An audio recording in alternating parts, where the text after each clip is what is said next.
quality of life, you speak my language. Yes, my name is Toby Witte. I live in the world of residential single-family houses. I design super sexy, modern and energy-efficient homes here in the Carolinas. There's lots we have to get through here today, so it's going to be fast. Drop your sketchbooks, open your eyes, drop the jaw. I'm going to see if I can keep you entertained here for the next 30 minutes or so. If I can make it within 30 minutes, I want a standing ovation. All right, so I'm going to share with you the homes we build, why and how to do it better. If I manage to inspire you, I'll leave you with a few actionable steps to take with you. And lastly, maybe I have a chance to lift you up and leave you with an empowering message at the end about your own superpower. All right, so we build 1.5 million homes in the United States every year, and only 2% of those involve the work of an architect. And this is the crap we produce. I'm about to show you an image of the most avant-garde home that the Mercedes-Benz company was able to find to showcase their most avant-garde, most cutting-edge vehicle. The year is 1928. The house was designed by Le Corbusier for the Weissenhof estate in Stuttgart, Germany. The cars since then have progressed and look like spaceships. Our homes, not so much. At the same time, stateside here, you could pick a house plan with such companies as Sears. They will deliver a kit of parts. Designs were simple. A box for each function of living, one for preparing food, one for eating it, one for lounging, one for sleeping. Today, the floor plans have not changed. Even if we talk about open floor plans, we just removed a couple walls. In 1951, this beauty hit the scene. It's of course, you all know it, the Edith Farnsworth house, outskirts of Chicago, designed by Mies van der Rohe. The architectural historian Michelangelo Sabatino just released a book talking about it, and he said it would significantly transform the image of modern living in America and beyond. And Edith Farnsworth, the first homeowner, she said, our project might well become the prototype of a new and important elements in American architecture. And yet, this is what we do. That house was sized at 1,586 square feet, which was more than the average back in the day. Today, we gobble up 2,600 square feet on average. Our households have lost one member, so we effectively use up 3 times as much space. Our storage has gone haywire, increased by 830%, just for our tchotchkes. It is fair to say that our household makeup is quite diverse these days. House ownership sits at 65%. That means 65% of us own a house, the other 35% rent. It includes townhomes and other things. Single-family homes make up but 50% of those housing units. Children living with both of their parents, what we imagine American life to be, is but at 70%. Married couples living together in a housing unit, 50%. And single owners are today at 35%. So it might be fair to say that what we picture an American lifestyle to be is but a pastiche of a Norman Rockwell painting. The homes that were sold to us 100 years ago might not fit the bill, nor the nonsense we build today. There are so many things that tug at our homes that have nothing to do with the well-being of the inhabitants. You would think we would design our homes to make our lives better, to improve our lives, and give us inspiration every single day. HDTV. I'm sure I see your eyes rolling already. I won't get into it. The US Department of Commerce offers housing start numbers every month, and we rush to the stock market to buy and sell our future based on those numbers. There are 22 home building companies on the New York Stock Exchange. Their sole interest is to increase the wealth of the stockholders, not the well-being of the inhabitants of the homes that they build. We consider our personal property, our homes, to be the key to our personal wealth, financial wealth. Despite the fact what we experienced in the big crash in 2008, where the American home brought down the entire world economy single-handedly, our homes. And then there's the MLS, the multiple listing system, with which the real estate market measures the worth of our homes, the banks, realtors. That's how we value our homes. All right, quick story by way of an analogy how the MLS system actually works. You can be a proud owner of a Type C school bus at $140,000. It hauls 80 people, 3,300 pounds, with 200 horsepower at a proud 6 miles per gallon. It costs you $140,000. The Maserati, exact same price, same sticker price, $140K. The school bus comes out at 330 square feet. I measured it myself.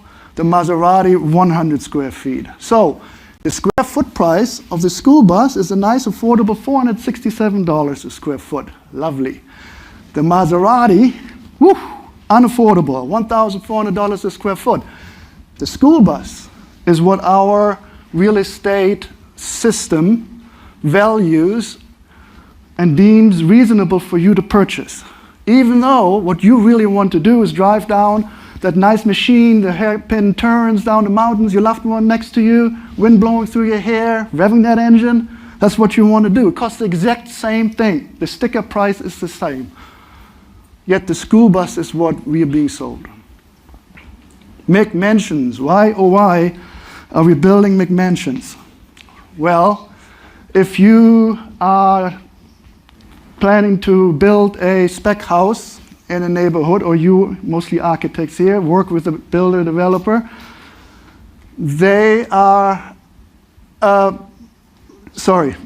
there's two numbers with which we value our real estate. It's the zip code and it's the square feet, or dollar per square foot. So let's say you develop a house here in this neighborhood. Current homes are being sold at $300 a square foot. That means you have to sell your home at the exact same price. Of course, that's impossible. You have to pay for the property, you have to pay the pesky architects. The construction costs have gone up since the other homes have been built. But you can't raise the price of your home. So the only thing you're left to do is increase the square feet. What about the zip codes? Well, you can have built that house in this neighborhood or sell it at one cost and then sell it in another neighborhood, park it essentially in a different parking lot. Exact same house at 1.5x or 2x. This makes no difference about what the house and its qualities offers. It's just the neighborhood, the parking lot where you park it. And how do we come up with a zip code evaluation? Well, part of it is simply fads. Joanna and Chip, what are their names again? Gaines, from the popular HGTV show Fixer Upper.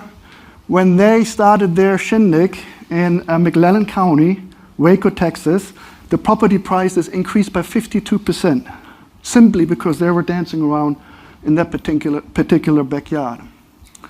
If that's not enough, we simply do it through exclusion, even hate. Here's a map of Charlotte, North Carolina from 1935. Redlining, you know the story. A bank highlighting neighborhoods that they deem not worthy to lend money to. And naturally, the inhabitants, those were neighborhoods inhabited by Irish American, Italian American, and African American citizens. Luckily, that has been outlawed, but the echoes of it, of course, prevail. The National Geographic had a wonderful article a few years back where they showcase the street that is cutting through all of Los Angeles. On one end, you have a poor, working class, brown neighborhood, and on the other hand, the affluent white neighborhood. And along the way, this tree canopy will change from lush, green, heavy to non-existent. And so what happens is that in the expensive neighborhood, all the houses are protected from the burning sun, California sun, not only the houses themselves, but the street too, that work like pizza ovens on the houses. In return, on the other end, the homeowners cannot live in their homes in the summer months and have to move out and live in tents in their front yard. So, all of that is to say that what we create here is a race to the bottom. This is the nonsense we produce. So what do we do with that as architects? Well, we have to change the value proposition. We have to share with our clients how to do it differently and what we can actually offer, especially as architects. When you all walked out of architecture school, you were full of ideas, nothing but great stuff that you could do. All right, I'm burning the machine here. All right, wonderful ideas, nothing but your creativity that would stop you. The sky was the limit. Ideas, ideas, ideas, ideas. So this is what we wanted to do. So what are we left with this today? Well, I say what we have to do when we talk to our clients to tell them start with a clean slate. Forget all the real estate metrics that you have learned about. Tell our clients that what they really are asking for is art. Ask them what they're actually looking for. Make them realize they are asking for art. And tell them to love the process. So, here are 4 building blocks that are easy to use. You know them all. I go through them, see if I can inspire you. They're easy means through which we can actually offer homes to our clients that have a chance to increase their well-being, bring happiness to their lives, inspire them every morning as they wake up. The first is, of course, space. You all know the Vietnam Veteran Memorial in DC. I have no relationship to that war or the names on those walls, but every time I've been there, I would get goosebumps, tear up, just walking down into that fold of the earth, along those black granite slabs. Incredible space.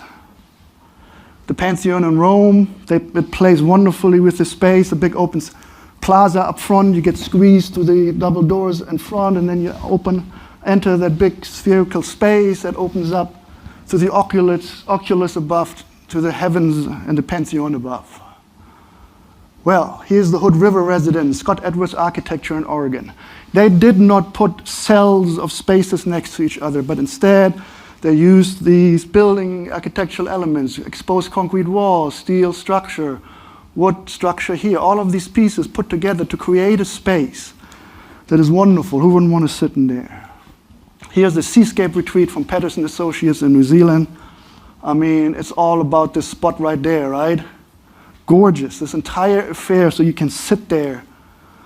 Same here, Lookout House by Faulkner Architects in California. I mean, come on, right? That's like Zen, a moment of Zen right there. It doesn't get any better than that. That's what we want to create. The Merrick's Farmhouse by Michael Lumbie Architecture, Nielsen Jenkins in Australia. It's all about this space, about this moment here. The building is just there to create that moment. It's not about the building and the structure itself. It's about framing that view, creating that moment of peace, of happiness, of repose. Here's a garden pavilion by Bureau Architectes in the Czech Republic. I threw that in just to show you you don't need to spend that much money to make it happen. What a gorgeous moment here. Here's a project of our own, the Cohen Davis residence in Charlotte. You can see here how we use these flat ceiling pieces that span from the outside to the inside, structural elements, lots of glass and other bits and pieces to create spaces on the inside and the outside. The homeowners told us after they moved in, sometimes I just walk around and tear up. It's so good. I love my home. It's me. Because of you, this has been the happiest time of my life. I mean, drop the mic, right? Doesn't get any better than this. This is another project of ours, the Gerondak residence on Lake Wylie. The homeowner here said to us, "You got us. It is truly astonishing how you captured what we wanted to feel, not just how we wanted to live." This project, obviously, introduced structure as a design element, the next piece in the puzzle. And here you can see the double sets of glue lamps we use. They sandwich vertical glue lamps on the outside there. It allowed us to take away all of the walls that didn't have to do any structural work anymore, and open all of this up to the nature beyond. The clarity of this structure and its relationship to the tree trunks beyond really create a space that is calm and peaceful and just, invites you in. Here's a look from the outside, how the structure comes out and greets you. The entry squeezed in between these two building parts. It's just a flat roof. As you walk in, you look right back out. And then the structure on the lake side, where it sticks out, cantilevers, even has an exterior space there. This is the, let's see if I can do this, Mawitipana house, Mackay Curtis in New Zealand. Here the structure, sorry about that. Here the structure is completely removed, just defined by this big volume above it. You saw the next pieces, look at this, the Forfatterhuset by Sled in Denmark, nothing but this structure here and the ceiling and along the walls that create and define the space. This is, of course, nothing but structure. The treehouse Constancia by Milan Forster Architecture in South Africa. Or here the Casa LLP by Alventosa Morel Architects in Spain. You can see here how they size these beams way beyond what the structural load probably needs to be, simply to define the quality of the space with this beautiful structure above. And of course the Garthurland house by Studio Granda in Iceland. This one is tucked into the ground, which brings us to the next piece, texture. The quality of the materials we use here, of course, the earth itself, concrete, wood, glass. Here at the El Montañez house by Gonzalo Iritruga Architectos in Chile, the exposed concrete, the wood slats. The surface retreat, Han Larsen in Denmark. Check out this floor covering here as it comes from the outside and inside, and how this sort of exterior pavers really brings this space into the outside. It looks forbidding out there. You're in a warm spot, but you're connected. You're essentially sitting in the landscape while you're warm and peaceful. This house is crazy. The Casa Du, Westby de Muro and Romeo Architects in Switzerland, they put this house alongside an existing century-old town fortification. You can see some of it still here. And they introduced this concrete and these other elements. Who doesn't want to brush their teeth in that every morning? And then here, the Rio house, Paulo Merlini Architectos in Portugal. Just a gorgeous potpourri of materials forming this space. Here's another picture of our Scoren Davis residence before they moved in, a snapshot. Here we used this Roman black brick masonry wall that spans from the inside to the outside. Same with the wood ceiling, starts on the outside, goes beyond, floor to ceiling windows, exposed concrete floor. It's the space that connects you to the outside before they have even moved in and their life have moved in. This is a warm, welcoming spot.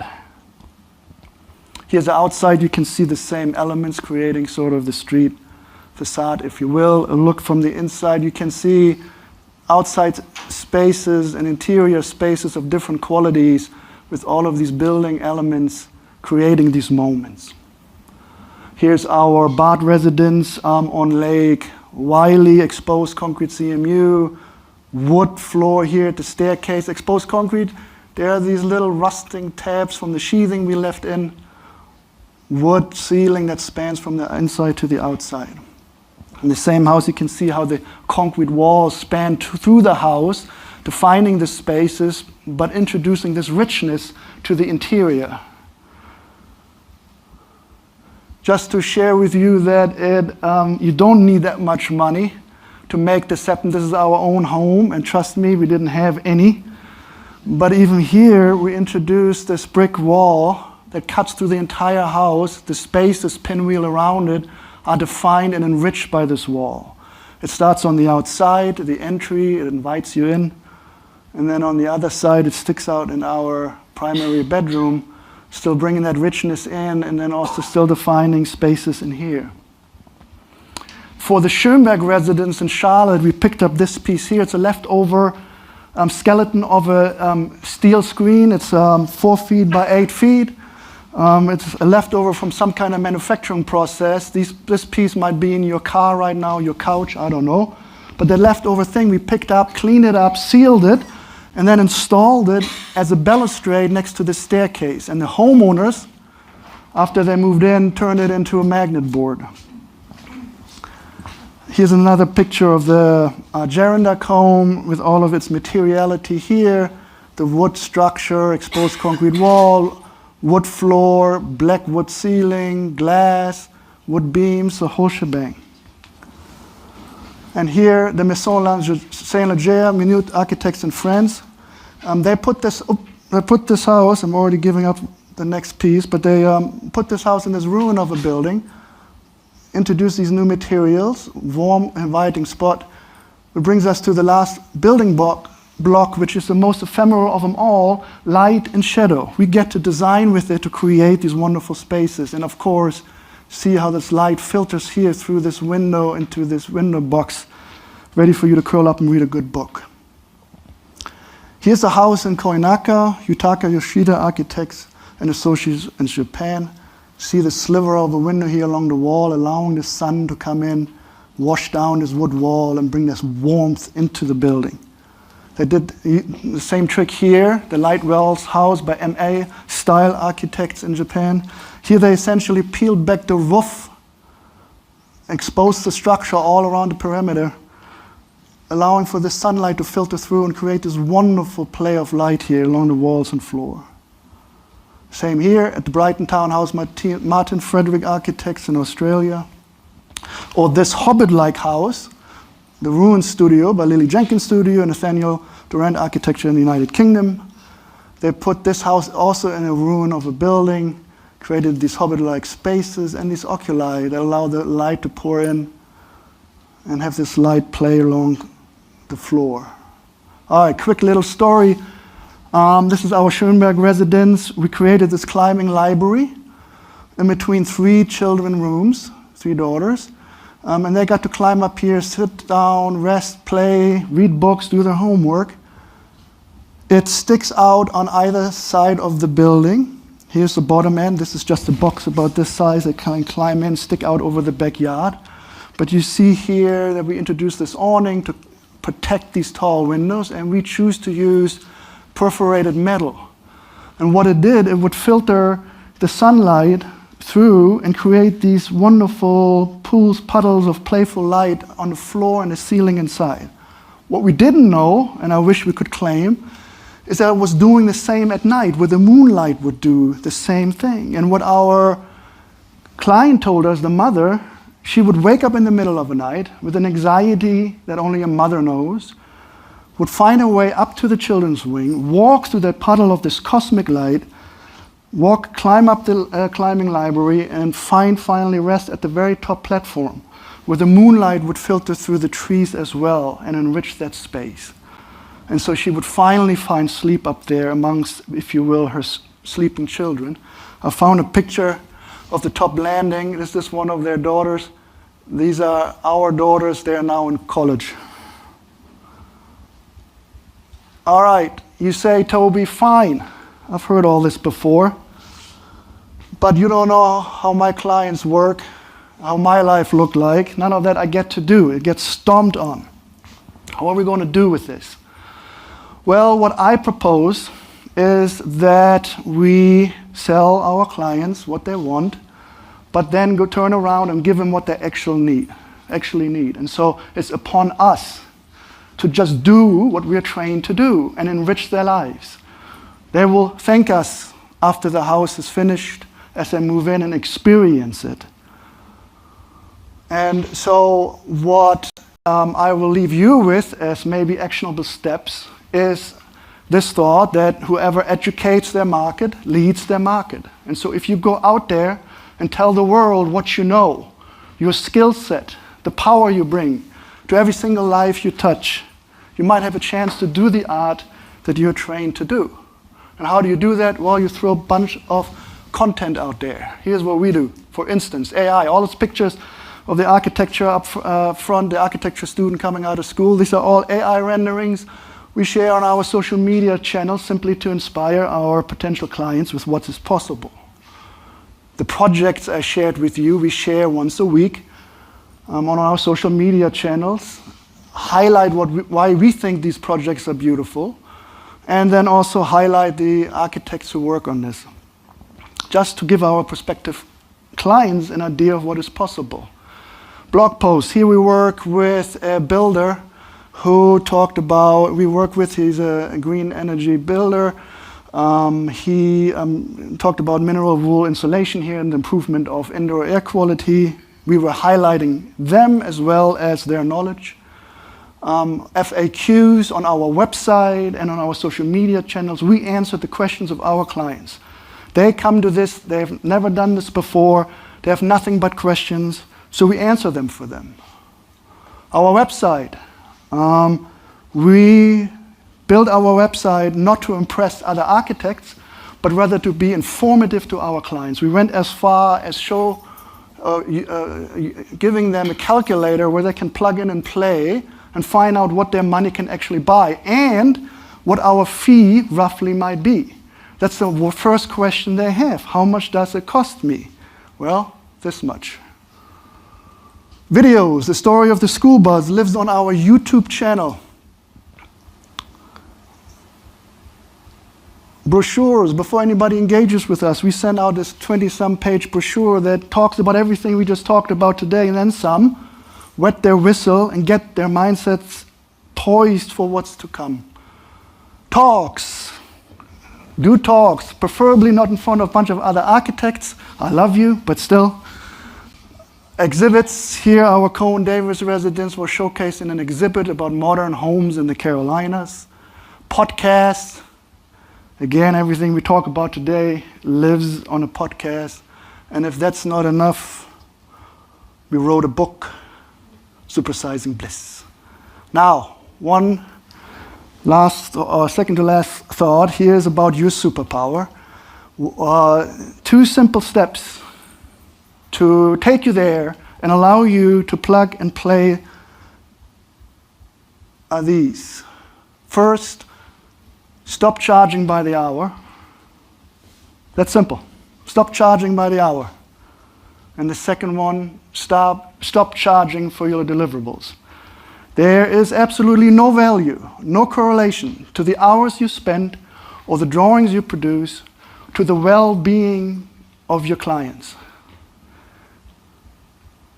Now, last quick story to leave you with. This is the Wong house in Charlotte, North Carolina. The homeowners shared with us a story of how they grew up in Jamaica. And they would walk along this wall on the way to school and it would beckon them home. It would say, home is around the corner, safety, warmth, it's waiting for you.